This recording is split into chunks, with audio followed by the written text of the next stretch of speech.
If Team Rocket boss Giovanni was the main character in Pokemon Violet, could he conquer Paldea? To find this out, we'll be playing Violet version using only Giovanni's Pokemon, and to make it more fun, we're also using the following rules, with our main two goals being to capture all possible Pokemon that Giovanni owns and complete the whole game. So let's go. Yes, it's me, Giovanni. I am here to take over Paldea. Wait, I'm not Mario. Mamma mia, what happened to you? Hey, yo, mister, what are you doing in my house? Alright, I need to calm down with this. Okay, it's time to choose a starter Pokemon. But you, Weed Cat. You aren't evil enough for me. Bring me my Meowth. Ah, much better. We battle Nemona, but we lose since we only have Fake Out. Guys, do you have a clear shot on her? Yes, boss. We got the shot. Alright, take it. Mama, why did you not put the salami in the sandwich? This Pokemon, it looks like it could be a useful tool to Team Rocket.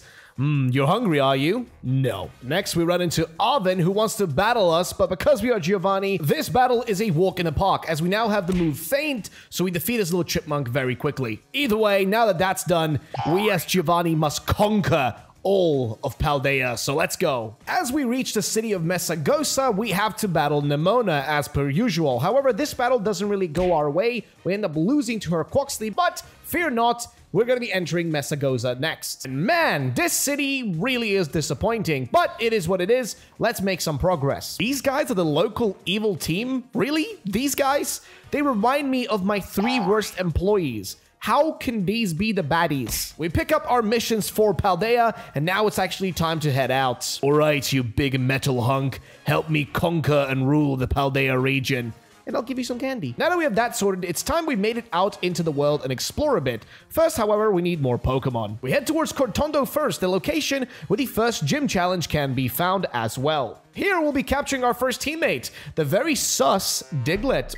Yes, as Dugtrio is actually a Pokemon often used by Giovanni both in the games, anime, and the manga. We make it into Cortondo Gym, and then we're forced around a giant olive before our battle. This is really weird, man. Then it's time to actually battle the gym leader, KATY, who uses bug types. Now, we start this battle off with, of course, going for Fake Out to flinch the enemy Pokemon, which is a good start, but we end up essentially losing this battle towards the end because we are not strong enough, and we still require a few more teammates. This battle is just going to be a little too difficult as of right now because we're under-leveled. Since this isn't working, we might as well have to add some better Pokemon to our team. So we go and capture ourselves a Growlithe, which can be found in the southern province. The thing is, we can add Growlithe to our team since actually Giovanni uses an Arcanine back at the battle agency in Pokemon Ultra Sun and Ultra Moon. So now we have a fire type, which should make the battle against KATY easier. So we head back to the gym, of course, and KATY is ready to take us out. We start with Meowth with the Fake Out, which of course is going to flinch the enemy Pokemon. It's guaranteed flinch, and we always go first. Then we go for Scratch on the Nimble. However, it hits us with a double kick, and this thing hits twice, and it does a lot of damage to our Meowth, leaving us at half HP. But a second Scratch is enough to take down Nimble. In this case scenario, though, I decide that maybe against Tarantula, we should switch Meowth back out and go out with Diglett, since Diglett is not going to be as strong anyways. We've managed to hit 1 Scratch before the Bug Bite comes in and takes us down. But, again, fear not, we go back out with Meowth, and since we've switched it back in and out, we can actually go for Fake Out again. So this is the perfect way for us to always flinch the Pokemon on the first try, which it actually ends up doing. Then we go for Scratch, which manages to do enough damage to take down Tarantula. However, when the Teddiursa comes out, a single Fury Cutter is enough to take us down, as we only had about 8 HP left. But since that happened, it does mean that we're going to be having to rely on our newest teammate, which is going to be Growlithe. We have Flame Wheel on here, which should be more effective now that Teddiursa is a bug type. Normally, it would just be kind of neutral in damage, but now we're able to do way more. The Fury Cutter takes us down to half HP, but a second Flame Wheel is all that's needed for us to defeat KATY and get ourselves our first gym badge. How does that feel? I'm stealing your cupcakes. Okay, now we're going to head back to where we found the Growlithe at the Stony Cliffs, where the Stony Cliff Titan, who is quickly going to be taken down by us spamming Mud Slap. This really is great. So since we've defeated the first Titan, we can now head over to Artisan, where we can capture some Sunflora. Yes, we need all the Pokemon. And alright, it's about time we take on the next gym. Now, this one's going to be against Brassius, who uses Grass types, which should be perfect for us, as we have a team of Pokemon that should be strong against it. Now, the first 2 Pokemon on Brassius' team are relatively easy to take down. However, we end up dying to a Rock Throw from the Sudowoodo. And same same goes for the rest of our teammates who are not strong enough to take it down. So we're going to have to do a little bit of leveling before we can take this fella on again. So we push our levels up much higher, and of course we do something else. We also give Meowth the move Swift, as this move will actually always hit. So we got to make sure we use that against Brassius' Sudowoodo. So back against Brassius we go. Now his first 2 Pokemon are easily defeated with some Flame Wheels from Growlithe. We take a little bit of damage along the way, but it is fine. Against Sudowoodo though, I do make the decision to switch out Growlithe and instead go for Diglett, hoping we can at least get a 1-hit off. However, we don't, and we instead get the fake out with, of course, Meowth, which is perfect because we get the flinch, and we're also able to hit it with a massive Swift, which is great as we're able to do a little bit more extra damage this way. However, we do get hit with a second Trailblaze, which is, of course, going to be taking out Meowth, meaning that we are only left with 1 Pokemon, of course, which is going to be Growlithe. However, the Sudowoodo actually misses the Rock Throw, which is super good. I mean, the accuracy on it is a bit iffy, but we do get hella lucky here when we get the Flame Wheel. However, the second time around, we also get the Burn, which is perfect because this will lower its overall damage on foe physical moves. So when the Rock Throw does come in, we're able to survive it and hit the Flame Wheel, which does give us the win. So we have ourselves our second gym badge. Now that we've sorted that and gotten another gym badge, it's time to do some criming. Why are these boulders bonking me over again and again? All right, it's about time we took on the Big Bird, but unfortunately the battle doesn't really go that well for us in this case. So it does mean that we're going to be having to add ourselves another teammate to the squad. And luckily, right around the area, there is Ghastly, because actually Giovanni does use Gengar in Stadium 2, so we have a viable reason to have it in our squad. And hey, look at this little gaseous fella. We battled the giant Bombardier again, and it does take a while this time to actually defeat it, but we do get very lucky with the help of Fake Out and a Confuse Ray to actually stop this giant bird from taking us out. Oh wow, Clavel, you have the looks and charisma for Team Rocket. Here, take an application. But before we do anything, let's actually capture ourselves 2 new Pokemon. First is going to actually be Gyarados, one of the Pokemon which Giovanni uses in Stadium as well. And as we're looking for our second Pokemon to capture, we actually run into a shiny Azurill, and well, since we're evil, We better kill it. so after getting rid of that Azurill, we capture a Shelder, because Giovanni actually uses Cloyster a lot of times, and also, it is the second most sus Pokemon ever. So, we head over to Lavencia City to battle Iono, as she will be easier dealt with than Giacomo for now. But we get stopped by Nemona, forcing us into a battle. So, the battle against Nemona is going to be very interesting. See, we start off with Bulldoze against the Rockruff, but then we try to go for Sucker Punch a few times, but it ends up missing. So, a second Bulldoze is all that's necessary. As for her tiny little Palmy, we destroy that thing with a single Bulldoze, leaving her with only 1 Pokemon left. Here, though, we are not able to do that much against Quaxwell, I guess, with just a Bulldoze. So, we're going to have to rely on our teammates as Diglett does fall. So, Meowth goes for the Fake Out. Again, it's just a perfect Fake Out Pokemon, I'm just saying. We get the flinch, we get the Swift off as well, but we can't really survive long enough to take down Quaxwell, as a single Water Pulse is able to demolish Meowth. So Growlithe comes in with a single bite, and there it is. Nemona has lost against us. How does it feel? How does it feel, you fool? Ah, you weirdo. What do you want from me? So we have to battle Iono, which is honestly annoying. She starts out with a Watt Troll. We go for an Ice Fang with Gyarados, which destroys it. However, Belly Bolt is, well, a little bit more difficult. It does have Electromorphosis, which is kind of an annoying new ability, and it just basically makes this thing much stronger. However, we get lucky with Diglett being able to Sucker Punch. However, the Intimidate from Luxio lowers our overall, physical damage, so we're not able to take it down right away with the Bulldoze right there. But don't worry, we still have Meowth with the Fake Out and Swift, leaving only Miss Magius left here with a Charge Beam doing a lot of damage. We do a little bit with Assurance, but we go in with, of course, Ghastly, which dies to a single Hex because it gets outsped, and same thing for Shelder, also falling to a Hex. But guess what? That doesn't matter. We have a Growlithe, and we're outspeeding with the Fire Fangs, meaning we defeat it, and guess what? We get ourselves another gym badge. And guess what? Our Ghastly also evolves into a Haunter, which means now we can haunt all of the trainers of Paldea. Alright, now that we've sorted that, it's about time we actually battle Giacomo. Now, normally, he would be before the Iono battle, but we decided to do Iono first because we had a closer proximity to her gym. Either way, now that it's time to battle Giacomo, he uses, well, Dark-type Pokemon. So first up is going to be his Ponyard, which we actually flinch with a Waterfall. So a second Waterfall is all we need as we outspeed, meaning there's only 1 Pokemon left to actually handle, which is going to be the Revavroom. However, this one, of course, is going to be, well, Dark-typed, which is a little bit annoying as we don't really have any super effective moves against it, but after spamming a few Waterfalls, we're able to do decent amount of damage, leaving Growlithe to finish it off with a bunch of Fire Fangs. And there it is. We've defeated the first evil squad, which makes us the superior evil squad. Yes, I see you're doing some devious things as well, Cassiopeia. You should apply for Team Rocket too. Since we are the leader of the best evil team in Pokemon, we must destroy these Star Fools so we can take over. You kind of remind me of Jessie's mom. If you guys didn't actually know, Jessie's mom within Pokemon is also part of Team Rocket. This is something that was actually revealed during one of the radio shows for Pokemon back in like the early 2000s. All right, it's time to battle the Fire Crew. So first out is going to be a Torkoal from them, and we of course have our boy out here, Gyarados. However, this is going to be a very difficult first Pokemon, as this thing is just really difficult to deal with, given that there is, well, Sunny Day, I think, up running. So yeah, the Harsh Sunlight is making our Water type moves not really do that much. So when we do defeat it eventually, it's thanks to a, you know, flinch. And then, of course, there is a Shadow Mobile. And here our whole team has to run a full-on gauntlet through this Pokemon to defeat it. I mean, if we didn't take down the first Torkoal with the help of our boy Gyarados, we wouldn't have really had this. So thankfully, after getting a few, you know, hits in with, well, Shelter,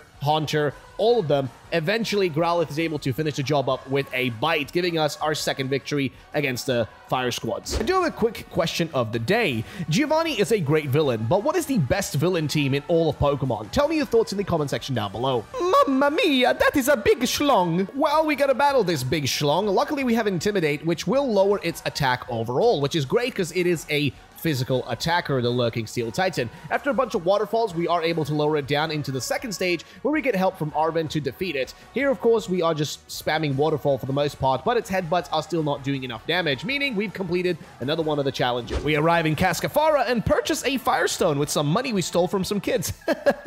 We sure are evil. You want me to give this guy his wallet? You know I'm a criminal, right? Also, why does this wallet have a Venonat on it? Oh wait, shit, that's the guy who the wallet belongs to. He is actually pretty large. I don't think I can take him in a fight. I might as well give it back. All right, before we battle the gym here, we're going to be giving Trailblaze to Meowth and Thunderfang to Growlithe for specifically the fact that, well, this gym is a water-type gym, so we want to have these two moves as just in case we do run into trouble. So, it's about time we take on Kofu, who specializes in specifically water-type Pokemon. First up is going to be Veluza. Here we have Intimidate, but it has Mold Breaker, which basically negates our ability here, which is a bit annoying, but we try to hit it with a few Ice Fangs. We get a few flinches in there, but eventually it just keeps defeating us with Slash. We probably should have used Waterfall instead, but that was my mistake. Aqua Quarter is there to just destroy Growlithe, so we have to switch in, of course, Haunter, who takes it down with a single Hex. As for Wugtrio, which is his second Pokemon, this one we also take down with about 2 Hexes. It just takes about 2 of these, and eventually it is defeated. And we also outspeed here, leaving only Crabominable, the last Pokemon left. Here we hit the first Hex and actually avoid the first Crabhammer, which is perfect, because that means we're able to get another Hex in here, lowering the Crabominable down a decent chunk again. However, the next time around, the Crabhammer does hit us, which means the Haunter is gone. So we switch in Meowth with the Fake Out, which of course is going to be flinching it, and then we decide to go for Trailblaze, hoping it does enough damage, which it doesn't. It does increase our speed though, but the Crabhammer does hit, and it's a one-hit KO. So it's unfortunate, but doesn't matter, because Diglett comes in with the Sucker Punch, and it does get the W. But there it is, ladies and gentlemen. We get defeated another gym, and also Diglett evolves into Dugtrio. So now we have 3 sketchy Pokemon. And there it is, another gym badge in our team. All right, before we do anything else, we do need to do some further leveling, and we also need to make some further progress in the game, and perhaps capture some more Pokemon, since we're still missing a few. So let's go do that. One of the Pokemon we'll be capturing is going to be Teddy Urza, since Giovanni does use an Ursa Ring. We've got to make sure we get all these guys to complete the challenge. Before we take on the Poison Crew, however, our comrade Meowth evolves into a Persian. I love you, comrade. Clive, why does your hairline seemingly feel like it's getting larger and larger each time we meet? Or am I crazy? We battle our way through the kid guarding the entrance to the base. I do have some trauma from these new trainers ever since I fought that weird one back in Kanto. We try to battle Atticus and the Poison Crew, but this battle ends up being a little too difficult for us, so we'll be needing to do some work before we can handle this. So first up, we gotta do more leveling. Our team is highly underleveled for this battle, and also we need a Water Stone as well as that Firestone, so we gotta go back to Cascafara. So now that we have the Water and Firestone, it's time to evolve our 2 Pokemon. First up is gonna be Shelter, that evolves into a Cloyster, which looks very, very sus. And second, we have Growlithe, that evolves into a freaking Arcanine, which looks amazing. So it's about time we rebattle battle Atticus and try to win this time. So we go right in against his Skuntank with the waterfall from, of course, Gyarados. We do get Toxic on us, which poisons us, and this is a bit of a problem because this is what happened in the last battle as well. So we keep spamming Waterfall, hoping we'll not take too much damage. However, we end up actually taking down the Skuntank, and eventually the Muck comes in, and here we can't survive the Sludge Wave as we are poisoned. So honestly, we would have taken it if we weren't poisoned there. However, Dugtrio comes in with the Bulldoze, taking down Muck, and then for the River Room, for some reason I went for a Sucker Punch here, which was a big mistake. I should have just gone for Bulldoze because I thought the River Room might actually outspeed me, but you know, it is what it is. So yeah, at this point there is a Navi Starmobile coming out. This thing sets up toxic debris every time you hit it with like a physical move, which is a little bit annoying, and it takes our boy down. So we switch in Haunter, who's able to do a little bit of work here with some of the hexes. The first hex doesn't do that much damage. The second one, same thing there, but the third one does a decent chunk of damage. So when the Flame Charge comes in, it doesn't do that much to us, but it actually rises the speed of the Starmobiles, which is, again, a little risky. Spin Out takes us down, but that also is going to lower its speed, which means when we actually send in Arcanine this time around, we should be a bit more set, because the Flame Charge will not actually affect us. We have Flash Fire, and the same thing goes for our Fire Fangs. They should be able to do a decent amount of damage. So right towards the end here, I'm very scared. I'm actually considering using Extreme Speed, but a Fire Fang I decide to go for anyways. And guess what? It is all that's necessary to take down Atticus and give us another one of our victories. Next, we're heading over to the Medali Gym for Larry, but first of all, we need to capture ourselves a Pokemon. There should be Murkrows around here, but it looks like because it's daytime, we won't find any, so we'll come back here later. All right, it's time to battle Larry, and he really looks dead inside, just like me, which is saying a lot. So either way, this battle is going to be a really interesting one. See, he starts off with Komala, and what he tends to do here is go for Yawn, which is going to put us to sleep. So what I do is I switch out and put in actually Haunter, and then we switch back into Gyarados again, and here it tried to Sucker Punch, which is perfect because we're able to then hit it with another Ice Fang. So when it does go for Yawn again, we do the same thing. We switch in Haunter, who doesn't even get affected by the Slam, and of course we try also go for Payback here, which doesn't have taken it down. So when the Yawn comes in, we switch Gyarados in once more. The Sucker Punch misses again, and we're able to take it down with a single Ice Fang. So yes, this was literally a switch in, switch out type of battle. Against, of course, the other fella here, which is going to be none else than Dunsparce, we end up going for Haunter with the Confuse Ray, and since it only has one attacking move, which is Hyper Drill, all we have to do is go for Mean Look so he can't be switched out for something else, like in this case, it would be the fella Staraptor, so we make sure that he's not there, and then just go for Payback over and over again to take it down. As for the big fella himself, Staraptor, we go for Confuse Ray to make sure that he is confused and has a higher chance of missing an attack. Eventually, we do end up falling, so we go into Arcanine and try to do as much as we can. It hurts itself in confusion, which is perfect. The Thunder Fang does a little bit of damage, and then eventually we're able to get a Fire Fang off as well, and finishing things off with an Extreme Speed to make sure we can get some extra damage in. But then we do fall to a Facade, which is a little bit annoying, but that's not a problem because we have one more Pokemon that can finish this, which is going to be the Sucker Punch on Dugtrio. So there it is. We defeated the man himself in the Medali Gym. Nimona, you want to battle me just because the champion is here? I find all champions to be useless fiends. They stand no chance against the mighty power of Team Rocket. Unless, of course, your name is Red, then I am pretty much out of luck. All right, we battled Nimona, and of course we lose. However, now that it's finally nighttime, we can actually go out and search for Murkrow, and we do find one. Never mind, it's a Ditto. Our failed experiment. Actually, did you guys know that Ditto was speculated and still is theorized to possibly be a failed clone of Mew? And the reason for this is actually because you find loads of Dittos in the Pokemon Mansion on Cinnabar, which is also where Mewtwo was located, or created rather, in the basement. So it's kind of interesting that Dittos possibly could be Mews. Eventually, however, we do find a real Murkrow and we capture it. So now our team is solid and we'll be switching Murkrow in if we need it, of course. Then it's time to head to the Glaciado Mountain, and on our way there, we actually find and capture a Sneasel, another Pokemon owned by Giovanni within the manga. We make it to Montenevera, run into Jack. I could definitely have some proper work for you, Professor, if you want to do stuff that involves mutation and experimentation of Pokemon. So before we go into the battle here, we make sure to switch a few Pokemon like Murkrow into our squad for this battle instead. Then it's time to do the Montenevera gym battle. So here we're battling Rhyme, who's gonna bust our ass, but either way, it doesn't really matter. We start off with a few Power Gems, as well as a Wing Attack against the Mimikyu, because it has Disguise, so we gotta get rid of that first. with just any attack. However, the Icy Wind from the Banette is doing a lot of damage, and a Shadow Sneak takes down Murkrow. So we have to do a little bit of switcheroos here. We come in with Gyarados, which is able to do a decent amount of damage with the Waterfall, taking down almost Mimikyu, and leaving it on about 1 HP. So we have to use Power Gem here on the Banette, and eventually another Waterfall comes in on the Banette to take it down. And same thing for the Mimikyu, it falls to a Power Gem, and there it is. Next up, however, though, we have the Houndstone as well as the Toxtricity, and the Toxtricity actually takes down its own teammate with Discharge and takes down some of our teammates as well, including Haunter, who falls to a Hex. So that's a little bit worrisome, but fear not, because we do have the rest of our squad here that are about to help us out. Arcanine comes in,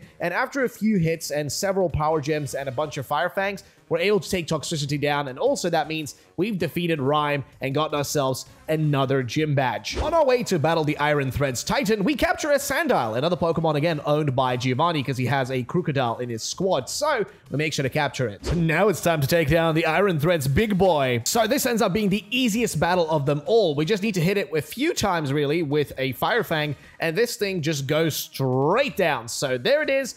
Iron Threads was taken down the easiest out of all the Titans, I would argue, which is really strange because the first time I battled it, it was really difficult. After finishing up the big boy, we actually make it all the way to Alfornada and are forced to battle Nemona again, which is becoming a tad bit annoying, you stupid girl. All right, I'm not here to do yoga. What is this whole thing? Well, you seem like a businesswoman, so I guess we're gonna have ourselves a battle here then. So we start things off, first of all, with our Arcanine, who decides to just miss a Fire Fang and eat a Zen Headbutt. Eventually, though, we do manage to get a few hits in, and the Zen Headbutt from the Faragiraf actually misses. However, Gardevoir comes in with a Psychic, which takes down Arcanine, which means we have to switch in somebody else. In this case, we go for a Flinch and a Swift from our boy Persian, which also takes a lot of damage from that Psychic, but the Swift does enough damage to take down the Gardevoir, leaving us against the Espathra, and here, same thing goes. A Psychic takes us down, so we have to switch somebody else in. Haunter doesn't stand much of a chance because of its typing, so instead we got to send out Gyarados, who actually flinches it with a Waterfall, and then a second Waterfall comes in to take it fully down, leaving only Florges, which of course is terrestrialized to be, I think, a Psychic type, which is a little bit annoying, but it doesn't really matter because this allows us to do more damage with Waterfall because it lowered our special attack. So at the end here, we outspeed, and of course, we get that Waterfall off, which takes down Florges and gives us our gym badge. All right, that was the penultimate gym. Now let's head over and take on the final gym. Of course, the Ice-type gym, so let's do that real quick. All right, we've made it to the gym itself. We just slide down a big old hill, and then it's time to battle the final gym leader, which is going to be Grusha, the user of Ice-type Pokemon. However, Grusha is going to be starting things off against us pretty easily because we do have Arcanine on our side of things. And who's going to be up first? Well, it's going to be a Frostmoth. So we go for a Fire Fang, which is a one-hit KO, which is perfect, as that means we are in a favor here. We're going to be able to win this most likely this way. Bearchick is coming out next. In this case, we go for Fire Fang as well, but we don't actually get it with a single hit. And the Earthquake takes us down to only about like 36 HP, which is really risky, but it's not the end of the world. However, the Aqua Jet is the end of the world. It does have 1+ priority on that, so it ends up actually hitting us first. As for the Gyarados, however, here we just decide to go for Waterfall because it's just a very high, damage type move. It does a lot of damage, and our Gyarados is a physical attacker, so we go for it right away. And here, when the Titan comes out, it goes for Ice Spinner, which does a lot of damage to us, which is a little bit scary, but fear not, because Waterfall is a broken move. We actually flinch with it. We flinch him, and that means that now, since we are outspeeding in general, unless he has a move here that's priority, but we do outspeed and get the Titan down, meaning that there's only one more Pokeball left to us to finish the gym challenge, which is going to be the Altaria, which is terrestrialized into an Ice type, which is a little bit annoying, I'm not gonna lie. But again, we get extremely lucky as the Hurricane on this thing misses and our Waterfall does hit, and we go for another Waterfall here because, well, I mean, what else are we supposed to do? So, go for the Waterfall, does a lot of damage, and guess what? The Hurricane misses again, which is awesome for us because that means we can just go for another Waterfall, and that's all that's necessary to finish off the Altaria and give us the victory, which means Giovanni has conquered all the gyms in Paldea, which makes him very powerful. But also, that means we have the final gym badge, and we have completed the gym journey. Now we got to do a few more things, though, before we go and take on Nemona. We then head over to Team Star's Fairy Crew base and run into this old man who wants to have a battle. All right, Fairy Squad leader, I'm about to whoop your ass. So, we start off against the Azumarill, and here we get super lucky. We get the Thunder Fang that paralyzes this thing and even flinches it, which is just a ridiculous amount of coincidences. So when the second Thunder Fang comes in, it defeats it in no time. However, Wigglytuff has Cute Charm, which is gonna, well, make us fall in love with it, which is kind of annoying because we're not able to do a lot of damage here. Plus, the Body Slam gives us paralysis, which means we're gonna be much slower, and in the end, we're gonna end up losing to the Wigglytuff. However, Persian comes in with a Fake Out to finish it off, which is perfect, as well as the Dush Boom coming in, but this one takes down Persian with a Mud Slap. So we gotta use our boy Haunter here, and unfortunately, I get outsped. I should have gone for a Sucker Punch here against Dashboon, but I didn't, but it's fine. We finish with an Ice Fang, leaving only the Starmobile left, okay? And this thing is a big boy. It goes for Steel Roller, which doesn't do that much damage. However, we decide to go for Dragon Dance. This will, of course, increase our attack and our speed, making us much stronger. So when the Confuse Ray comes in, we are still able to get through it and get rid of it. And also, the Waterfall hits, meaning we've completed our journey almost with only 2 things left to do. Okay, so before we battle the Dragon Titan and take on and capture that thingy and deal with it, we actually find a Gibble that we need to capture, as this is the final Pokemon we need to complete the first part of our challenge, where we have to capture all the Pokemon Giovanni owns within Pokemon Scarlet and Violet. And there it is, we've completed that challenge, but we still got to complete the rest of the game though. We find a little sushi, and then we battle the big Dragon Falls Titan. This thing is not, again, that difficult to defeat. At this point, our team is much stronger, much more powerful, so we shouldn't struggle as much as we've done before. So the first phase goes pretty easily, and in the second one, of course, we get help from Arven, and this one actually ends up being a little bit harder. We actually almost lose a lot of our Pokemon, but eventually we get the victory, and that is the final Titan that we required. Now all that remains is one more thing to do. I feel no sympathy for your dog, Arven. Sucks to suck, homie. Ah, what a beautiful night. I wonder where Silver is. Oh, there he goes, that fat cow. We make it all the way to the fighting crew. But before we take on the fight crew, we are going to be switching in Gibble into our squad. And we, of course, have to evolve it all the way to a Garchomp. And after doing that, we also make sure to evolve Murkrow into a Honchkrow by getting ourselves a Duskstone. Our first try against the fight crew ends up being a very close one, with our Honchkrow making it all the way till the end, and we don't end up defeating the Starmobile, so we have to go for a second try. Now, the second time around, we actually go in more prepared. We start off with an Earthquake on Toxicroak with, of course, Dugtrio, which goes perfectly in our way. However, next up we have to switch in Honchkrow against the Passimian because we want to make sure that the Dugtrio survives for later on. We manage to do a little bit of damage before the Rock Tomb takes us down, so we go in with, of course, Garchomp with the Bulldoze to finish things off there with the Passimian, leaving now the, well, Rage Fisting Annihilate to deal with. This one takes us down, but not before we actually slow down its speed with the Bulldoze. So we make sure that when we go in with, of course, Gyarados, we go for Dragon Dance, and then the Waterfall takes down Annihilate. Now is Lucario next. This is a one-hit KO with the Waterfall, leaving only really the Cap Starmobile. We do a ton of damage early on, but with the shifting gears rising its, you know, speed and whatnot, it does make it a little bit more difficult to deal with, and as well, its stamina rising from that ability right there, it is a bit more difficult. So once we are really close to taking it down, unfortunately, our Gyarados goes down to a Combat Torque, so we have to switch in something like Haunter here, who does a lot of damage, but unfortunately, the Sucker Punch is not very effective. It was really unfortunate. I should have just gone for a Shadow Ball here, hoping to outspeed, which I didn't, so the Spin Out takes down Haunter almost here, which is, again, really unfortunate, because when I try to go for the Shadow Ball, we just do not outspeed as it has a higher speed than us. But nonetheless, it doesn't really matter, because Arcanine with the extreme speed is all that is necessary. So there it is, ladies and gents. We took down the last of the Star Squad. So there it is. Now all we got to do is go and deal with, of course, the remaining stuff, which is to go and take on Clavel. And I'm going to point out right now, we actually ended up winning against Clavel, but I didn't record it. Sorry, I didn't get the footage, but it doesn't matter. Next up, though, we're going to be taking on, of course, Cassiopeia, aka Penny. Now, this battle starts off pretty well for us. We have a Umbreon up against us, so we try to take it down with a Flare Blitz at the end here, which is enough to remove, of course, the Umbreon. Unfortunately, Crunch is kind of useless in this scenario, but either way, we then switch the actual Arcanine back out and go in with Gyarados instead, just so the Arcanine survives for later on. We go for a Dragon Dance here to make sure we are faster and stronger to take down the Vaporeon, which we do, and then they send out a, oh, well, I'm not even gonna lie, a freaking Jolteon, and this thing hits us with a Thunder, but not before we get a Crunch in. So that Crunch was really crucial because it did enough damage where the Sucker Punch from Honchkrow is enough to defeat it. Next, however, is going to be Flareon. Here we get a Wing Attack off, and we try also to go for Foul Play, which eventually does end up working out. However, we did get Baby Doll iced, so our attack and whatnot, we're just going to be lower attack and whatnot, I think, here. So the Wing Attack comes out. We do effective damage, but the Exeter takes us down, so we have to rely on a Shadow Ball from our friend to take down the Leafeon, leaving now the Sylveon to be dealt with. However, the Shadow Ball, a single one, takes us down to 1 HP and lowers our special defense, so it doesn't really matter as we end up losing it. We go for Earthquake with Dugtrio, which is enough to defeat the Sylveon, which means we've completed the Starfall Street. Our journey in the Starfall Street has been completed 100% now, which means there's only 2 things left to do. We got the Elite Four, and of course, we got to go and deal with Arvin, ladies and gentlemen. I mean, hey, what else are we supposed to do? So, Arvin, I've got to ask you, is your dad a man of science? Because, again, we always need more scientists on Team Rocket. So, it's time to actually battle Arvin. First up is going to be Greddent, which we actually decide to switch Gyarados in against. And luckily here, he uses a move that doesn't affect us, which was like Earthquake or something. So we Dragon Dance and then Waterfall through pretty much 3 of his Pokemon straight through. However, against the Scovillain, we end up missing the first time, but then we hit the second hit. Cloyster, we take down with a few crunches, and we are left at 3 HP, but we still hit the final crunch, meaning that there is only really 1 Pokemon left, which is going to be Mabustev,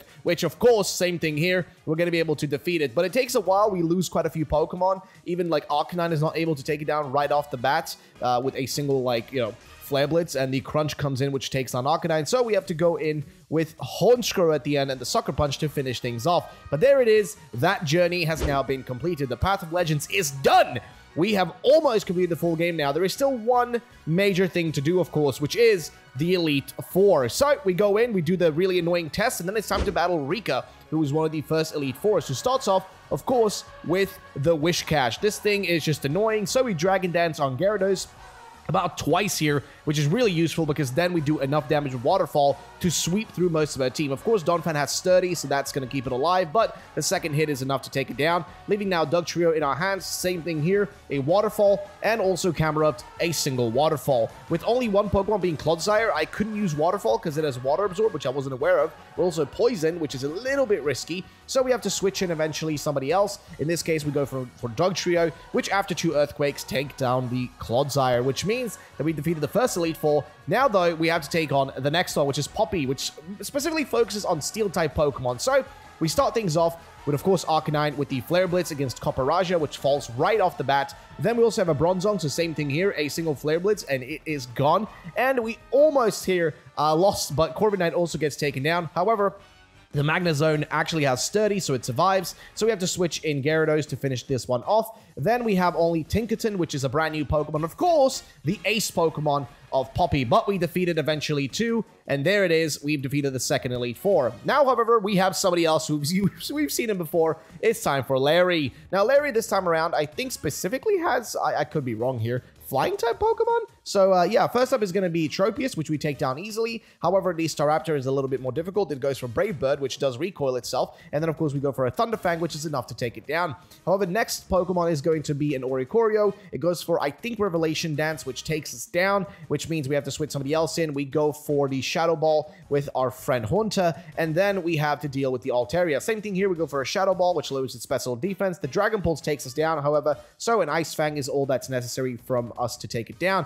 leaving only really 1 Pokemon to go, which is going to be the Flamigo, which is a brand new Pokemon. We Dragon Dance 1 time here, and then we try to hit it, but it goes for a Brave Bird first, which does a ridiculous amount of damage. However, we go for a few crunches, and then eventually our Gyarados falls. So we have to switch in a few different Pokemon to make sure we finish this off. Honchkrow again comes in with the Sucker Punch and finishes this battle, which is, again, fantastic. So, who is left? Well, there's only 1 person. Hassel. Hassel is the last Elite Four member who specializes in Dragon-type Pokemon. So, let's try our best. First up is a Super Fang from his Noivern. However, we try to go for a Crunch, and then we also try to go for a, I guess, Flare Blitz here, which does do a lot of damage, but not enough to take it down. So, we have to kind of go for Extreme Speed to make sure we get the priority hit as it outsped us before. A single Extreme Speed on the Drugalgi Does a little bit of damage, and then we try to go for a Thunder Fang, which we end up actually hitting because we are outspeeding, but we get poisoned, and so we have to switch in, of course, Haunter, who goes for a single Shadow Ball to take Drugalgi down. Now, however, we get hit with a Crunch, and then we try to Shadow Ball the Haxorus, but the Shadow Ball is not enough to take it down. The Sucker Punch is not enough to take it down either, so we lose Haunter, and then finish it with a Sucker Punch from Honchkrow instead. As you may notice, Honchkrow is really useful with this kind of situation. Against Flapple, we go for Wing Attack, of course, because it is a flying type move, which is going to be more effective in this case. And the final Pokemon is, of course, going to be Baxcalibur, a brand new Pokemon. It does get eventually taken down by us with a single Ice Fang after we use a few, Dragon Dances on our Gyarados. So there it is. All the Elite Four have been defeated. Now the only person that does remain, and of course, is going to be Geta, the champion. Her Espathra takes a massive hit from the Crunch, sets up a wall here, which is really annoying. We go for another Crunch here again, and this one takes Espathra down, leaving us now with an Avalugg that we Flare Blitz. However, this thing is strong, so it goes for an Earthquake, which, does a lot of damage, doesn't take us down, so we are fine. But we end up being so low now that a single Earthquake again should take us down, which means, we have to switch somebody else in. So Haunter comes in